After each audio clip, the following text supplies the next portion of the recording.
किसान, बदलते भारत की शान।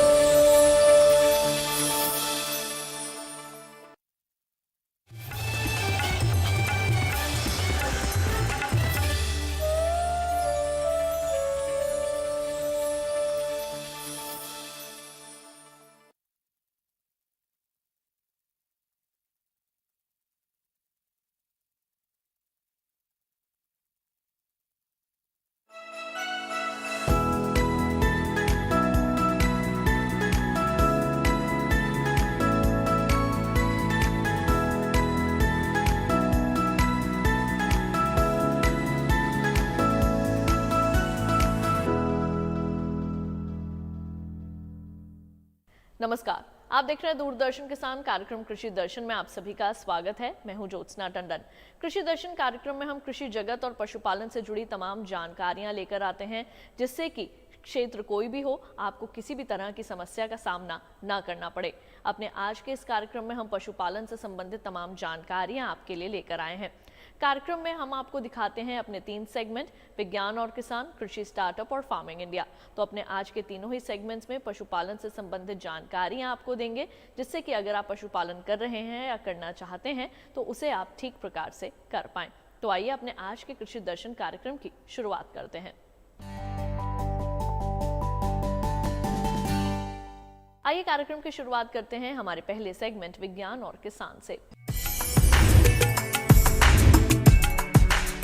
किसान भाइयों बहनों, जैसे कि हम सभी जानते हैं कि गर्मियों के मौसम में पशुओं के लिए हरे चारे की कमी हो जाती है और पशुओं को सूखे भूसे के ऊपर गुजारा करना पड़ता है। सूखे भूसे से पोषण नहीं मिलता, जिसके कारण पशुओं में दुग्ध उत्पादन क्षमता की तो कमी आती ही है, साथ ही साथ उनके स्वास्थ्य पर भी बुरा असर पड़ता है। लेकिन एक चॉकलेट ऐसी है जो कि इस पोषण की कमी को दूर कर सकती है। जिस चॉकलेट की हम बात कर रहे हैं वो इंसानों के खाने वाली नहीं, बल्कि पशुओं के खाने के लिए है। तो आइए दिखाते हैं आपको इस पर एक खास रिपोर्ट।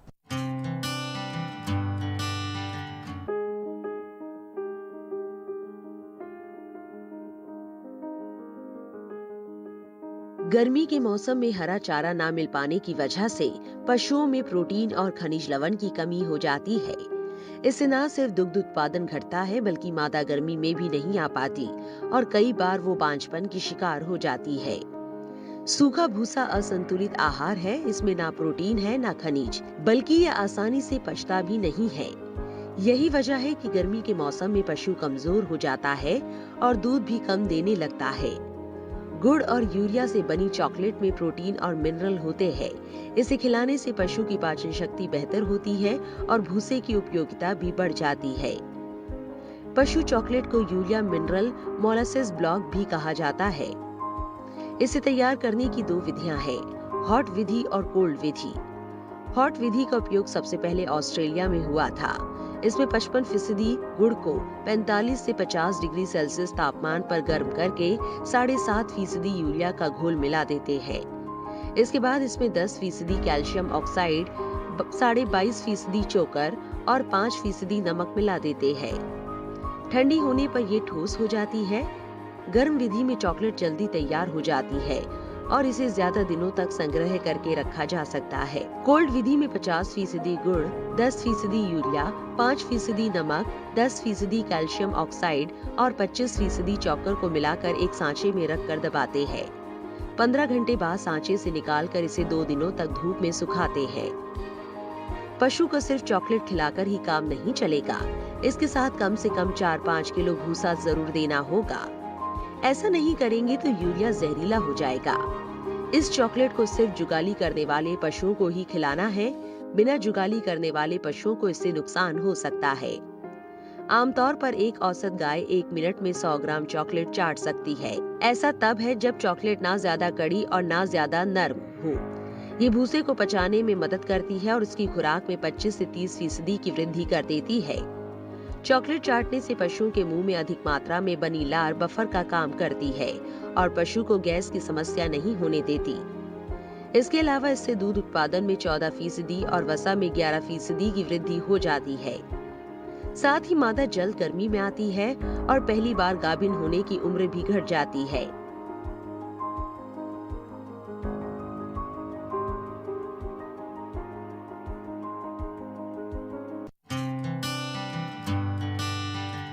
तो अभी आपने देखा सेगमेंट विज्ञान और किसान। आइए कार्यक्रम कृषि दर्शन में बढ़ते हैं आगे, एक नजर डालते हैं पशुपालक कैलेंडर पर, जिसमें हम वर्तमान समय में पशुओं के लिए आपने किस तरह से रखरखाव करना है, कैसे आपने अपने पशुओं का ख्याल रखना है, ये तमाम जानकारियां आपको देंगे इस सेगमेंट में। जुलाई में अधिकांश हिस्सों में वर्षा ऋतु आने की संभावना रहती है तथा कुछ स्थानों पर आंधी तूफान के साथ वर्षा होती है। ऐसे में गर्मी व नमी जनित रोगों से पशुओं को बचाएं। कीचड़, बाढ़ आदि का प्रभाव पशुओं पर न्यूनतम हो, ऐसे उपाय अभी से करें। वर्षा जनित रोगों से बचाव के उपाय नहीं भूलें। अतः परजीवी व कृमिनाशक घोल या दवा देने का समय भी यही है। मुंहपका, खुरपका रोग, गलघोटू, ठप्पा रोग, फड़किया रोग आदि के टीके नहीं लगवाए हो तो कृपया अभी लगवा लें। विशेष रूप से वयस्क भेड़ और बकरियों को फड़किया रोग का टीका लगवाएं। पशु ब्याहने के 2 घंटे के अंदर नवजात बछड़े व बछड़ियों को खीस यानी प्रथम स्तन्य अवश्य पिलाएं। ज्यादा दूध देने वाले पशुओं को ब्याहने के 7 से 8 दिन तक दुग्ध ज्वर होने की संभावना अधिक होती है।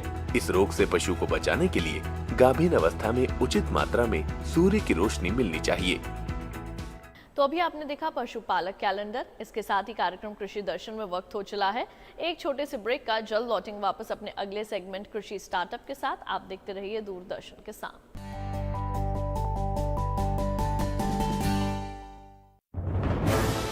कोरोना वायरस के खतरे से बचते हुए फसल की कटाई, बिक्री, खरीद, नई फसल की जुताई और बुआई सुरक्षित हो सकती है अगर हम लगातार हाथों को साबुन और साफ पानी से नियमित अंतराल पर धोते रहें। नाक, मुंह को मास्क, गमछे या कपड़े से ढक कर रखें। आंख, कान, नाक, मुंह न छुएं। आपस में 2 गज की दूरी बनाए रखें। मास्क और 2 गज की दूरी के मंत्र को अभी हमें छोड़ना नहीं है। फसलों की बुवाई एवं कटाई करते समय आपस में कम से कम 2 गज की दूरी बनाए रखें। फसल की कटाई करने के बाद छोटे छोटे ढेरों में इकट्ठा करें। कृषि के औजारों की समय समय पर सफाई करें। एक दूसरे के साथ औजारों की अदला बदली न करें। श्रमिकों के शौचालयों और हाथ धोने की जगह की ठीक से सफाई जरूरी है। बुआई, कटाई एवं मड़ाई के दौरान इस बात का ध्यान रखें कि इन स्थानों के आसपास कोई थूके नहीं। कंबाइन, हार्वेस्टर, थ्रेशर, जुताई और बुआई की मशीनों को इस्तेमाल से पहले साफ करें। मशीनों के इस्तेमाल से पहले और इस्तेमाल के बाद हाथ साबुन से साफ करें। वाहनों, बोरियों, थैलियों और पैकिंग के दूसरे सामान की साफ सफाई पर भी खास ध्यान दें। खरीद केंद्र पर आने से पहले किसानों एवं श्रमिकों की जांच। खरीद केंद्रों पर भीड़ न लगाएं एवं किसानों को बारी बारी से बुलाएं। गोदामों पर खरीदी हुई फसल को लेने में शीघ्रता करें ताकि किसानों एवं श्रमिकों को रुकना ना पड़े। कोरोना के खतरे से बचाव और अधिक जानकारी के लिए आरोग्य सेतु ऐप डाउनलोड करें। देश में खाद्य सुरक्षा के ये सिपाही भोजन की निरंतर उपलब्धता को सुनिश्चित करते हैं। किसान स्वस्थ रहें तभी हम कोरोना वायरस से जीत पाएंगे, आगे बढ़ पाएंगे। किसान सबल, देश प्रबल।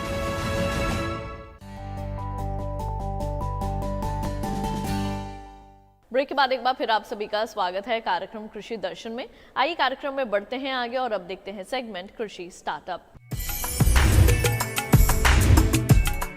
किसान भाइयों बहनों, अपनी आमदनी को दोगुना करने के लिए कई तरह के तरीके हैं। पारंपरिक फसलों की खेती के साथ साथ अगर आप बागबानी, फल, फूल, दलहन, तिलहन आदि इन सब की खेती भी करते हैं तो निश्चित तौर पर आप अपनी आमदनी में इजाफा कर सकते हैं। और जैसे कि हमारी सरकार भी ये प्रयास कर रही है कि 2022 तक किसानों की आय को दोगुना किया जा सके, इसके लिए हर क्षेत्र में अगर आप अपना कदम आगे बढ़ाएंगे तो अपनी आमदनी में इजाफा कर पाएंगे। आज हम आपकी मुलाकात करवाएंगे एक ऐसी ही सफल महिला किसान ललिता रेड्डी जी से, जिन्होंने न केवल पारंपरिक फसलों बल्कि विभिन्न प्रकार की फसलों की खेती भी की है और मधुमक्खी पालन करके भी आज अपनी एक अलग पहचान बनाई है।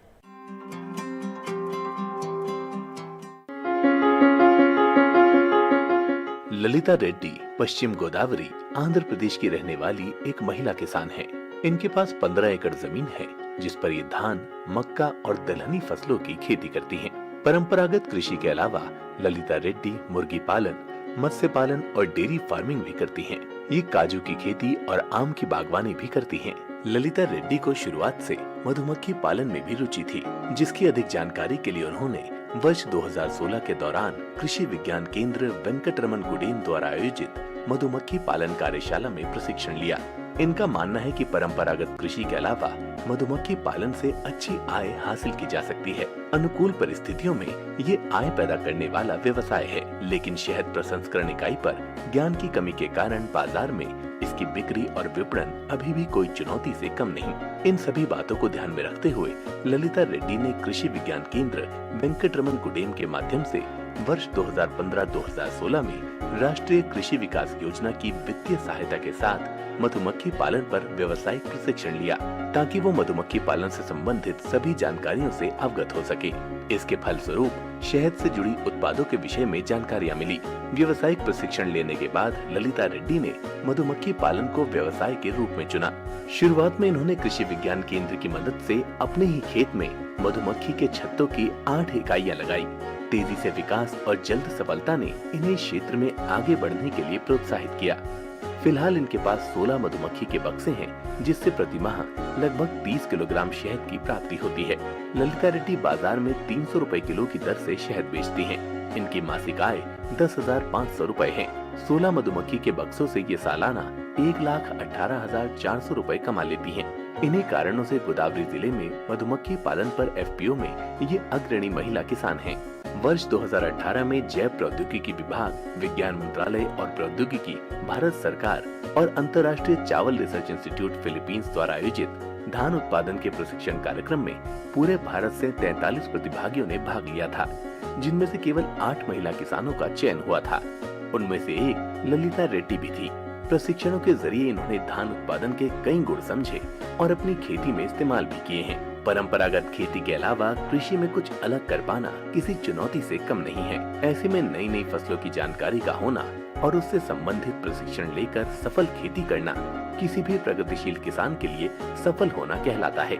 ललिता रेड्डी भी उन महिला किसानों में से एक हैं, जिन्होंने अपनी कड़ी मेहनत और लगन से परंपरागत कृषि के अलावा अन्य फसलों की खेती कर सफलता हासिल की है। इनकी सफलता अन्य प्रगतिशील किसानों के लिए एक प्रोत्साहन का जरिया बनी है। कार्यक्रम कृषि दर्शन में वक्त हो चला है एक और छोटे से ब्रेक का। जल्द लौटेंगे वापस अपने अगले सेगमेंट फार्मिंग इंडिया के साथ। आप देखते रहिए दूरदर्शन किसान।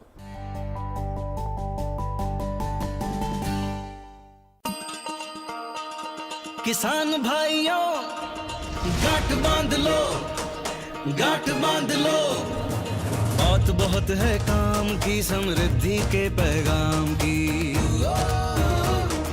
मिट्टी के मिजाज को समझो, मिट्टी के हर राज को समझो, मिट्टी की तुम जांच कराओ, मुफ्त सॉइल हेल्थ कार्ड ले जाओ। कभी मुनासिब बीज लगाओ, सही किस्म की खाद ले आओ, जितनी जरूरी उतनी डालो, सही मात्रा खुद पहचानो, इसको अपना मंत्र बना लो, मिट्टी की सेहत को जानो। बात बहुत है काम की, कम लागत अधिक वरदान की। किसान भाइयों गांठ बांध लो, आज ही मिट्टी की जांच कराएं। राज्य सरकार के कृषि अधिकारी से संपर्क करें और मुफ्त में सॉइल हेल्थ कार्ड पाएं। कृषि और किसान कल्याण मंत्रालय द्वारा किसान हित में जारी। ब्रेक के बाद एक बार फिर आप सभी का स्वागत है कार्यक्रम कृषि दर्शन में। आइए कार्यक्रम में बढ़ते हैं आगे और अब देखते हैं सेगमेंट फार्मिंग इंडिया। पशुपालन और डेयरी विभाग ने one health concept to practicality विषय पर परिचर्चा का आयोजन किया। इस परिचर्चा में किस किस ने हिस्सा लिया और इसमें क्या कुछ खास रहा, दिखाते हैं आपको इस विशेष रिपोर्ट में।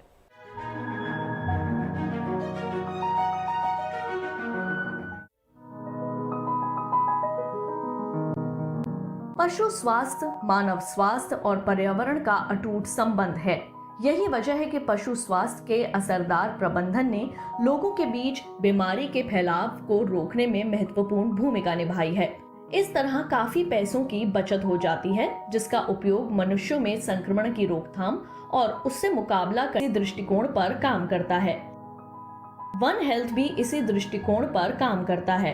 पैनल चर्चा के दौरान पशुपालन और डेयरी विभाग के सचिव अतुल चतुर्वेदी ने कहा कि जमीनी स्तर पर वन हेल्थ की अवधारणा समय की मांग है, जहां मनुष्यों, घरेलू पशुओं, वन्य जीवों, पौधों और पर्यावरण के स्वास्थ्य के लिए आपसी तालमेल के साथ सामूहिक प्रयासों को बढ़ावा दिया जा सकता है। वन हेल्थ सपोर्ट यूनिट की स्थापना से राष्ट्रीय स्तर पर पशु स्वास्थ्य का बेहतर ढंग से प्रबंधन किया जा सकेगा। साथ ही बीमारियों को कम करने के लिए व्यवस्थागत क्षमता मजबूत होगी। वन हेल्थ दृष्टिकोण को प्रभावी तौर पर लागू करने के लिए पशुधन स्वास्थ्य, मानव स्वास्थ्य और वन्य जीव स्वास्थ्य के साथ साथ पर्यावरण के स्वास्थ्य और प्रौद्योगिकी सहित अलग अलग क्षेत्रों में फायदा उठाने की जरूरत है। इसके अलावा स्थानीय, राष्ट्रीय और वैश्विक स्तर पर इन स्वास्थ्य चुनौतियों से निपटने के लिए धनराशि भी जरूरी है। ICAR के उप महानिदेशक डॉक्टर भूपेंद्र नाथ त्रिपाठी का मानना है कि मानव स्वास्थ्य को खतरे में डालने वाले वायरस से लड़ने के लिए वन हेल्थ दृष्टिकोण बहुत महत्वपूर्ण है। डॉक्टर RK सिंह, NCDC के निदेशक डॉक्टर SK सिंह और भारतीय वन्य जीव संस्थान में वन्य जीव स्वास्थ्य प्रबंधन के पूर्व प्रमुख डॉक्टर PK मलिक के अलावा राष्ट्रीय पशु चिकित्सा महामारी विज्ञान और रोग सूचना विज्ञान संस्थान के कार्यवाहक निदेशक डॉक्टर BR शोम ने परिचर्चा में हिस्सा लिया। राष्ट्रीय पशु जैव प्रौद्योगिकी संस्थान के पूर्व निदेशक डॉक्टर सुबीर मजूमदार, ICAR के अपर महानिदेशक डॉक्टर अशोक कुमार और प्रधान वैज्ञानिक सलाहकार के कार्यालय में फेलो डॉक्टर सिंधुरा गणपति के अलावा शिक्षा, अनुसंधान, परिवेश, प्रयोगशाला, महामारी विज्ञान के विशेषज्ञों ने अपने विचार व्यक्त किए और निवेश के अवसरों पर चर्चा की।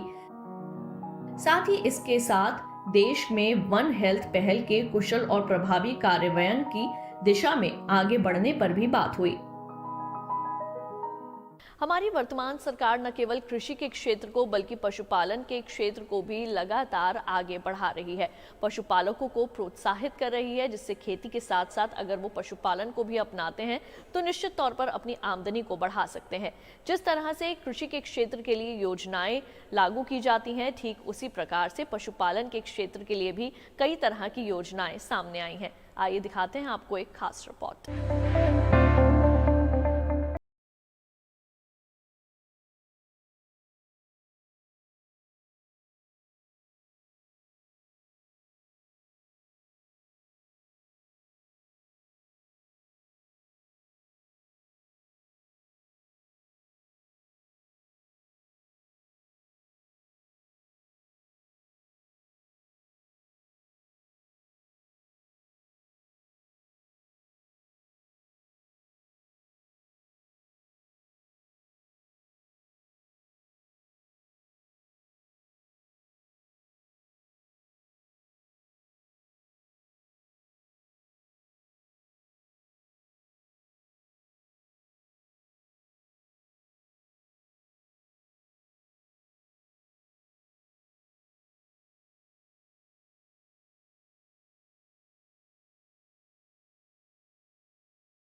खुरपका मुंहपका रोग यानी FMD और ब्रुसेलोसिस के लिए राष्ट्रीय पशु रोग नियंत्रण कार्यक्रम 13,343 करोड़ रुपए के कुल परिव्यय के साथ शुरू किया गया। ये कार्यक्रम खुरपका मुंहपका रोग और ब्रुसेलोसिस के लिए मवेशी, भैंस, भेड़, बकरी और सुअर की आबादी यानी कुल 53 करोड़ पशुओं का 100% टीकाकरण सुनिश्चित करने के उद्देश्य से शुरू किया गया। अब तक 1.5 करोड़ गायों और भैंसों को टैग किया गया है और उन्हें टीके लगाए जा चुके हैं। पशुपालन बुनियादी ढांचा विकास कोष, डेयरी प्रसंस्करण, मूल्यवर्धन और पशु चारा बुनियादी ढांचे में निजी निवेश का समर्थन करने के उद्देश्य से 15,000 करोड़ रुपए का पशुपालन बुनियादी ढांचा विकास कोष स्थापित किया जाएगा। विशिष्ट उत्पादों के निर्यात हेतु संयंत्र स्थापित करने के लिए प्रोत्साहन दिया जाएगा। अब हमारे किसान भाई बहन केवल कृषि के क्षेत्र और पशुपालन तक ही सीमित नहीं रह गए हैं, बल्कि टेक्नोलॉजी के क्षेत्र में भी काफी आगे बढ़ चुके हैं। जिस तरह से आप कृषि के क्षेत्र से जुड़ी तमाम जानकारियां अपने मोबाइल फोन में हासिल कर सकते हैं, ठीक उसी प्रकार से पशुपालन संबंधी भी तमाम जानकारियां आप घर बैठे आसानी से अपने मोबाइल फोन में हासिल कर सकते हैं। उसके लिए आपने एक ऐप डाउनलोड करना है जिसका नाम है ई गोपाला। आइए इसके बारे में विस्तार से जानकारी हासिल करें। ई गोपाल ऐप को गूगल प्ले स्टोर से डाउनलोड किया जा सकता है। अपनी रजिस्टर्ड मोबाइल नंबर से इस ऐप पर रजिस्ट्रेशन करने से आपके सामने 6 ऑप्शन नजर आएंगे। इनमें सबसे पहले है पशु पोषण। यहाँ आपको पशु के पोषण आहार के बारे में जानकारी दी जाती है। आयुर्वेदिक चिकित्सा पद्धति विकास पर आप अपने पशुओं के रोग और उनके उपचार के बारे में जानकारी हासिल कर सकते हैं। मेरा पशु आधार ऑप्शन में किसान अपने सभी पुराने और नए पशुओं की जानकारी देख सकते हैं। अलर्ट ऑप्शन में किसानों को अपने पशुओं के टीकाकरण की तारीखों के बारे में जानकारी मिलती रहेगी। आयोजन देखे ऑप्शन में किसान नजदीक के टीकाकरण कैंप या ट्रेनिंग प्रोग्राम के बारे में जानकारी हासिल कर सकते हैं। पशु बाजार ऑप्शन में किसानों को कृत्रिम गर्भाधारण टेक्नीशियनों और अच्छी नस्ल वाले पशुओं के वीर्य की बिक्री की जानकारी मिलती है। और अब आइए कार्यक्रम में बढ़ते हैं आगे, नजर डाल लेते हैं कुछ सोशल मीडिया अपडेट्स पर। आज हम बात करेंगे बिहार सरकार के पशु एवं मत्स्य संसाधन विभाग के अपडेट्स पर। कई बार ऐसा होता है कि बिजली गिरने या फिर कहें वज्रपात के कारण पशुओं को काफी नुकसान पहुंचता है और पशुओं को अपनी जान से भी हाथ धोना पड़ता है। किस तरह की सावधानियां बरतने की आवश्यकता है, ऐसे में बिहार सरकार ने क्या जानकारियां दी हैं, डालते हैं नजर। वज्रपात से पशुओं के बचाव हेतु आवश्यक सुझाव। पशुओं को शेड में रखना चाहिए। ऊर्जा चालित यंत्रों से पशु को दूर रखना चाहिए। धातु से बने कृषि यंत्र, डंडा आदि से पशुओं को दूर कर दे। आसमानी बिजली के झटके से घायल होने पर पीड़ित पशु की चिकित्सा हेतु तत्काल नजदीकी पशु चिकित्सालय से संपर्क करना चाहिए। स्थानीय रेडियो एवं अन्य संचार साधनों से मौसम की जानकारी प्राप्त करते रहे। पशुओं को किसी एकल ऊंचे वृक्ष के नीचे न बांधे। ऊंचे स्थान खासकर पहाड़ों पर पशु के खाने एवं पानी के लिए धातु निर्मित नाद का उपयोग नहीं करना चाहिए। तालाब और जलाशय के समीप पशुओं को न ले जाए। बिजली के उपकरण या तो तार के साथ संपर्क से पशुओं को बचाए व बिजली के उपकरणों को बिजली के संपर्क से हटा दे। साथ ही बिजली एवं टेलीफोन के खंभों के नीचे पशुओं को कदापि नहीं बांधे, क्योंकि ऊंचे वृक्ष, ऊंची इमारतें एवं टेलीफोन व बिजली के खंभे आसमानी बिजली को अपनी ओर आकर्षित करते हैं। तो किसान भाइयों बहनों, उम्मीद करेंगे कि हमारे आज के कृषि दर्शन कार्यक्रम में दी गई जानकारियां आप सभी के जरूर काम आएंगी। अगर आप कृषि दर्शन कार्यक्रम को देखना चाहते हैं तो टीवी पर दिखाए जा रहे QR कोड को स्कैन कीजिए या फिर दूरदर्शन किसान के YouTube चैनल पर भी जाकर आप हमारे इस कार्यक्रम को देख सकते हैं। कृषि दर्शन कार्यक्रम के लिए अगर आप अपने कोई सुझाव देना चाहते हैं तो आप हमें पत्र लिखें। हमारा पता है कृषि दर्शन, कमरा नंबर 58, CPC दूरदर्शन, खेलगांव, नई दिल्ली 110049। अगर आप हमें ईमेल करना चाहते हैं तो हमारा ईमेल ID है krishidarshandddk@gmail.com।